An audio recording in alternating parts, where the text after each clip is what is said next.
Hello viewers, আশা করছি সবাই ভালো আছেন। আমিও ভালো আছি।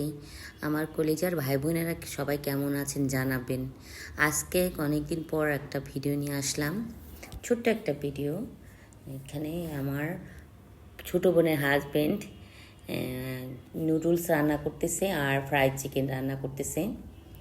এই দেখতে পাচ্ছেন এখানে ভেজিটেবল সটে করে রাখছে, চিকেনটা হালকা একটু সটে করে রাখছে, আর এখানে ডিমটা স্ক্যাম্বল করে রাখছে। তারপর এখন নুডলসটা রান্না করবে। ওনার হাতে রান্নাটা এত ভালো লাগে, আমরা যতই বাইরে খাই যাই করি, তারপরও আমার এই বোনের হাজব্যান্ডের হাতের এই নুডলস রান্না করা, তারপর ফ্রাই চিকেন যেইটাই করে সবই ভালো লাগে, খুবই ভালো লাগে। কালকে উনি চলে গেছে, এটা কয়েকদিন আগের ভিডিও।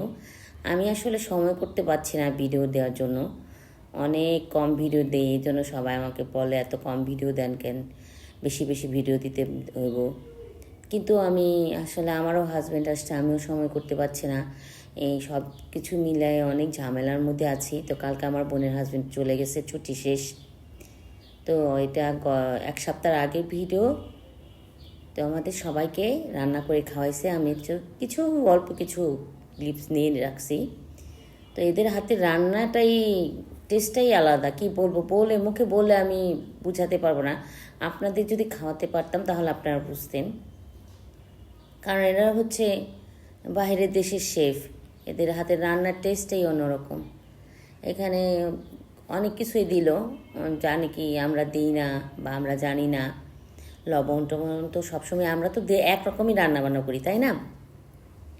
কিন্তু আমি আমার বোনের হাজব্যান্ডকে দেখলাম আরও আলাদাভাবে অনেক কিছুই করলো। আমাদের বলে যে এটা আছে নাকি, ওইটা আছে নাকি, আমরা অনেক সময় আর কি অবাক হয়ে যাই, এটার নাম শুনিও নাই যেন, এরকম। তারপর উনি এখানে কিচেনে, আমাদের বাসা বাড়ির কিচেনে রান্না করতে ওনার খুব কষ্ট হচ্ছিল।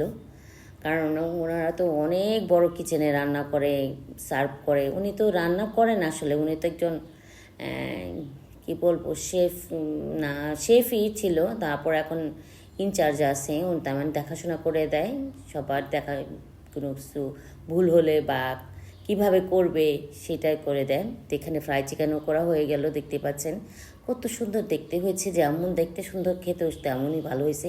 আপনাদের যদি আমি খাওয়াতে পারতাম তাহলে বুঝতেন যে আমি কি সত্যি বলছি না মিথ্যে বলছি। তো এইটুকুই ছিল। তো সবাই ভালো থাকবেন, ধন্যবাদ সবাইকে।